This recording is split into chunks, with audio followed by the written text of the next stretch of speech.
from crisis with social services. They can also help keep the situation from escalating and prevent unnecessary arrests. Black women die from certain cancers at higher rates than white women, and common ingredients in some hair relaxers could play a part. The FDA is considering a ban on one of these carcinogens, formaldehyde. But some researchers say the agency isn't going far enough. Lots of other ingredients in chemical hair straighteners are also linked to an increased risk of cancer. Do you use hair relaxers? Ask your stylist about which brands and ingredients they use before you book your next appointment. There's more at kffhealthnews.org. Rutherford Issues on News Radio WGNS. Rutherford Issues is powered by Middle Tennessee Electric. Their Sharing Change has donated more than $11 million to local nonprofits assisting worthy causes here in our community. That's sharingchange.org to find out more online. Lee Colvin joins us today, and we normally introduce him as Edward Jones Financial Advisor, and he is just that. But today, something a bit different. We're going to talk about Every Kid is a Hero Day fundraiser, and this is something that's pretty near and dear to your heart, so here we go. Let's talk about it. Absolutely. Good morning, Brian. Good to see you today, buddy. Absolutely. So just kind of give me a general overview of what Every Kid is a Hero Day is all about.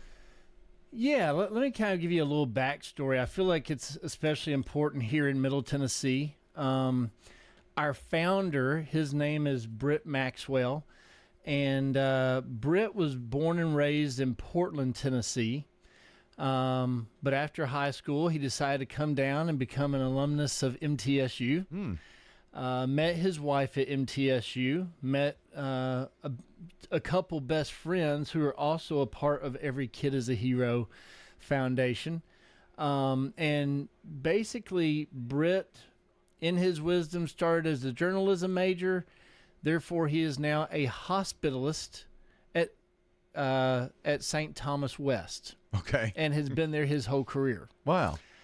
His wife is a nurse practitioner over in the Franklin, South Nashville area, and they raised their kids over in that area. But as their kids were growing up, Brian, Britt would start doodling cartoons for each of their little girls, saying, "Hey, you can be the hero of your own storyline."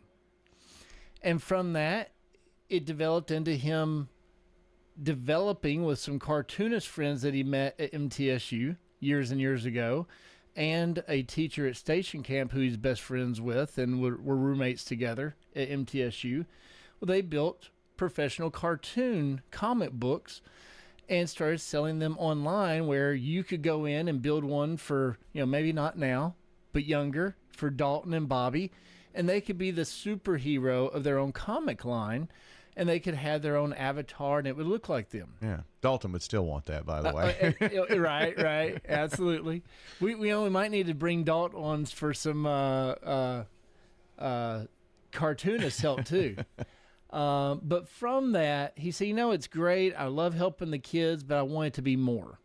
So he decided to turn this into a nonprofit. It is called the Every Kid is a Hero Foundation. You can find us on www.everykidisahero.org. But from that, what happened is several years ago, actually 2020, we did it for the first time at Station Camp. And then we did it in the fall of 22, also at Station Camp, kind of to make sure it would work okay, especially with having a teacher in the system there. So we started hosting the Every Kid is a Hero Day celebration. And what we do is we bring in all of the high school special needs children of that county. So Sumner County had 9 schools. We had about 170 students within the special needs programs that came over to Station Camp, and we hosted kind of like a field day or a Special Olympics day, very similar to that. They get to parade around, kind of like in the Olympics. They get to parade around behind the band. The band will lead them around the track, and then they'll play in kind of like field day events. We're going to have capes and masks for each of them to wear, as they are going to be the superhero for themselves that day and for their own comic line. And at the end of the day, each child, right now, all the children and their teachers are building avatars so that each child will be their own storyline. Okay. But if a special needs child is in a wheelchair, if they are wearing, use crutches or a cane, or maybe they have a cochlear device, whatever their special assistive device is, they're able to put it in to the storyline, and that they and their special device are going to be a part of what wins as the superhero in the storyline. That's awesome. So and you've done really, that twice really at neat. Station Camp. We did. We did it right before, like January, February of 2020, right before everything shut down. So we kind of had to put everything on hold a little bit. Then we did it again in October of 22, and it was a huge hit there. Again, we had all the students. We had the parapros. We had their one-to-one buddies. Everybody came out. So it's really fun. It was, I'll say, I had a bunch of special needs children mad at me at that event. Oh, no. Because I had T-shirts made up for all the volunteers. And as the kids were coming in, I'm handing out T-shirts to the volunteers. They're like, I want a T-shirt. I'm like, I'm sorry, these aren't for you, but you're going to get something so much cooler at the end of this. And you could just see all day long, I was getting glances like, die, old man. He's the stingy T-shirt guy. Yeah. But at the end of it, when all the kids got their own specialized comic book where they were the superhero of their storyline, buddy, I'll tell you, it was phenomenal to see the smiles on their faces, to see the glow in their heart. Just kids were overwhelmed. Channel 5 News was out there reporting on it and did a great job. And then at the end of the event, we were also able to take donations that we received and use those to give those back to the special needs classrooms for Sumner County. So back in July and August, we came to Rutherford County Board of Ed. We went through the same process with them, asking for approval, and they've given us that. Now, over the last month, we've gotten a final date for the event. So for this event, it's going to be April the 10th, which will be a Wednesday. We do have a rain delay of April the 11th, just in case. But hopefully the 10th will be great. It'll be sunshiny and life will be perfect. The only difference is instead of about 175 kids, we're going to have about 370, 380, I believe, is the number here in Rutherford County. So it's going to be on a much larger scale. But we really want to celebrate these children. We want to let them know that, again, they are allowed to be the superhero of their story. There are no limitations in life except the ones you put in front of yourself. And we want them to know that, especially on that day, there are no limitations on where they can go. That's awesome. But then with this, we're trying to raise corporate and personal donations so that we can fund the cost of the comic books. And I apologize, Brian. I usually have one with me, but I just gave my last one out. But just know the comic books are not like what you and I had growing up, where they're the flimsy paper and you flip a page and it tears.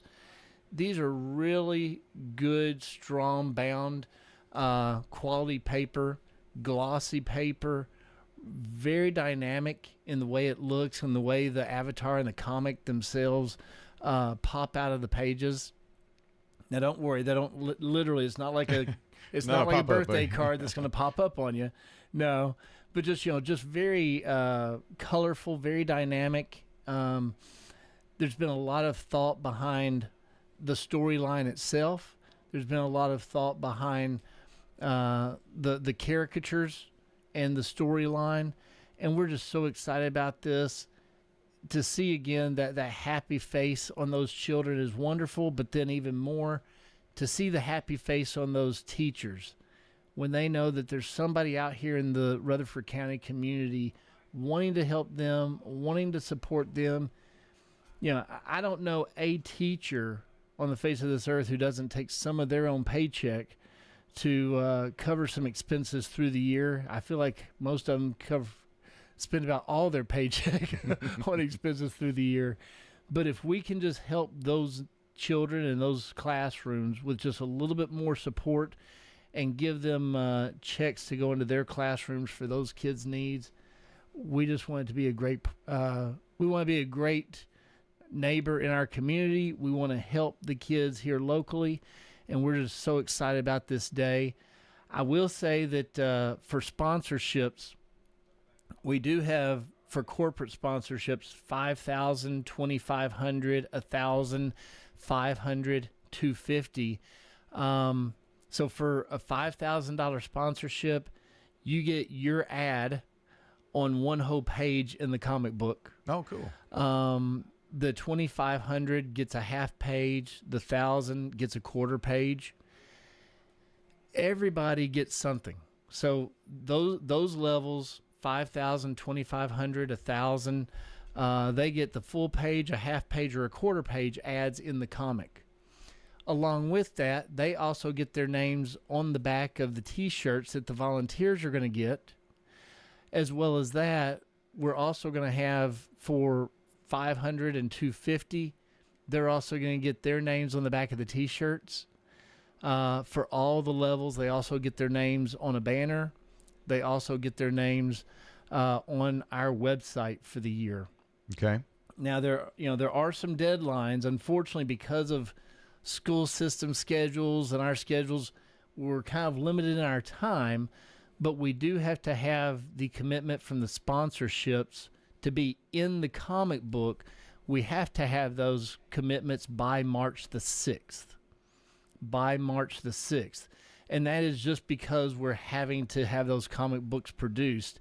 So all the kids' avatars have to be in by the end of this month. The teachers are working on that, and many have already sent those in. And then by March the 6th, we need the corporate sponsors, the 5,000, 2,500, or 1,000. They're going to have a full, half, or quarter pages.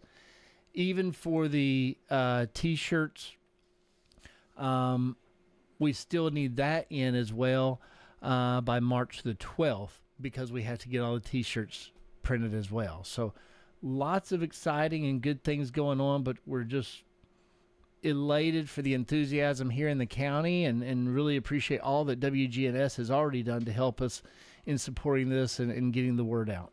Everykidisahero.org. That's where you can find more information. I'm sure information about sponsorships and contact and all that's on the website too. So it is. Folks can look at that. And just remember, like, if you make a donation to this, not only does it help for the comic book and the cape and the mask for the students, and all what's left after the kids are taken care of goes back into the special needs classrooms right here in Rutherford County. So help out if you can. Again, that's everykidisahero.org. Lee, as always, appreciate you coming in. Thank you so much, Brian. Hope you all have a great day. Lee Colvin joining us here on News Radio WGNS, Murfreesboro, Smyrna. This is Lenny Farmer with Jennings & Ayers Funeral Home. Did you know that you can plan your funeral in advance without actually paying for your funeral in advance? In other words, if it's not a convenient time to pay for your funeral, you can still choose your funeral items and we'll file them away for later. Let's consider that together. You make the decisions for yourself, and when that financial window opens up, it becomes an easier decision. Call me at 615-893-2422 and let's plan together. Today's death notices. Natalie Claire Kemp, age 42, of Smyrna, passed away on Tuesday, February the 13th. Natalie is survived by her husband, Thomas Kemp, son, Joshua Kemp, mother and father, Connie and Bill Furlan, sister, Lindsay Furlan, and her spouse, Bon Cook, a sweetheart of a dog named Maddie, and many dear extended family members and friends.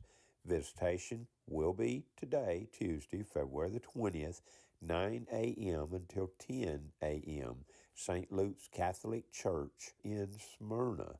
Memorial service will also be today, 10 a.m. until 11 a.m. at the church. These are the arrangements today for Natalie Claire Kemp, age 42, Smith Family Funeral Home handling these services.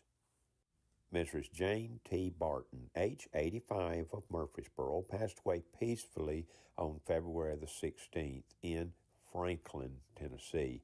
Mrs. Barton is survived by children Gary Barton and his wife, Christy Heather Ross, and her husband, Byron, and Andrea Lane and her husband, Brian, grandchildren, and a host of other family members.